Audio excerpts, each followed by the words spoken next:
Ce qui rend un anime spécial et qui fait qu'on ne peut pas le confondre avec un autre, c'est son univers. À travers nos œuvres préférées, nous sommes plongés dans un monde soit ressemblant fortement au nôtre ou bien totalement différent et souvent très dangereux et hostile. Et comme vous l'avez vu sur le titre de la vidéo, nous allons parler de la chance de survie d'un humain lambda dans les différents univers qui suivront. Ceci n'est pas un top, donc l'ordre importe peu. À la fin de la vidéo, je vais parler de l'univers le plus dangereux, le monde qui est vraiment invivable selon moi. Donc si tu ne veux rien rater, tu sais ce qu'il te reste à faire. L'univers de Shingeki no Kyojin. Vous connaissez sûrement l'univers de l'attaque des titans pour son hostilité extrême, notamment à cause des titans qui ont forcé les hommes à se réfugier entre les murs. Et même derrière ces murs, on n'est pas en sécurité, comme nous le montre si bien le premier épisode. Et oui, dès le premier épisode, on se rend compte de l'extrême dangerosité de ce monde. Pour avoir une chance de survie, il faut faire partie de l'élite qui se la coule douce au centre, au niveau le plus protégé. Vous pouvez aussi survivre si vous venez des mêmes contrées d'où vient Bertolt Reiner ou bien Sig. Et même encore, on risque d'être persécuté comme Ymir et être transformé en titan pour finir par errer dans le désert à la recherche de proie. Non, l'univers de l'attaque des titans n'est pas du tout recommandé. Donc, j'estime qu'on a 20% de chance de survie. Le monde de Demon Slayer. Cet univers regorgeant de démons en tout genre est extrêmement dangereux. Ta famille peut se faire décimer d'un jour à l'autre. D'autant plus que si tu es un paysan lambda, tu ne pourras pas te défendre ni défendre ta propre famille. Donc tu serviras sûrement de goûter pour les démons qui mangent régulièrement des humains pour devenir plus puissants et s'élever au rang de lune démoniaque afin de bénéficier des faveurs de Muzan. Mais la solution est simple. Par chance, tu peux être né après la mort de Muzan, donc tu vivras finalement dans notre monde mais au XXe siècle, sans oublier que les piliers et les profondeurs seront prêts à sacrifier leur vie pour te défendre. Donc pour ces raisons, je pense qu'on a 60% de chance de survie. L'univers de One Piece.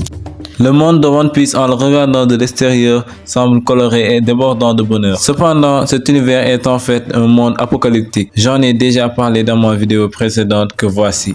Cet univers est le siège d'enjeux politiques majeurs tels que l'assujettissement des rois par les dragons célestes, ainsi que la tribu céleste qui fait soulever actuellement 8 pays qui décident de se battre avec le soutien des révolutionnaires. Et là, vous me direz sûrement que c'est à peu près la même chose que dans notre monde, tels que Doflamingo et Crocodile qui ont fait vivre un véritable calvaire à Dressrosa et à Alabasta. Si tu es un paysan lambda, tes chances de survie sont de 40%. Si tu es par contre un pirate, tu as moins de 10% car la mer dans One Piece est ultra dangereuse. Cependant, si tu es dans l'équipage de Luffy, c'est sûr que tu ne vas pas mourir à moins que tu sois atteint d'une maladie grave et même avec ça, Chopper peut te sauver. Donc, je dirais que tu as 99% de chances de survie une fois dans l'équipage de Luffy ou bien celle de Shanks. Ici, je ne parle pas des dragons célestes car je pense qu'ils vont vraiment souffrir à la fin du manga. Donc, n'essaie même pas de devenir un dragon céleste, ça ne marche plus de ce côté-là depuis que Luffy est devenu pirate.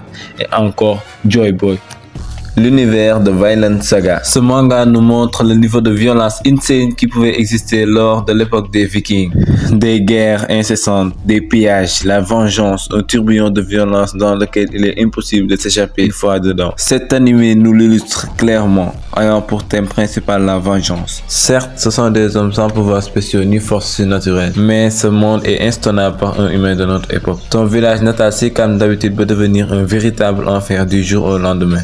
La mort est partout, même en restant tranquille, tu n'en restes pas moins en danger. À moins que tu sois un roi ou un prince, mais même dans ce cas, c'est assez ambigu. Donc, je pense que vous avez 30% de chance de survie en vrai. C'est vrai que ce ne sont que des humains, mais contrairement à One Piece ou Demon Slayer, personne ne sera là pour vous protéger. C'est chacun pour soi dans Vinland Saga. L'univers de Hunter x Hunter.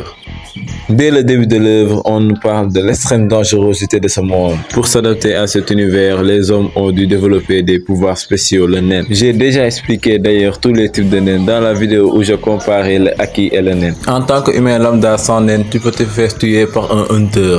Car oui, les hunters ont le droit de tuer qui ils veulent, sans être poursuivis par la justice. Tu peux rencontrer fortuitement la brigade fantôme et tu sais que tu ne t'en sortiras pas vivant. Ils n'occupent qu'une petite partie de la terre. Le reste est occupé par des monstres mystérieux et puissants. Et donc, pour toutes ces raisons, je pense que le monde de Hunter x Hunter est le plus dangereux dans le manga game. Dites-moi dans les commentaires l'univers le plus dangereux selon vous. Allez, Diana!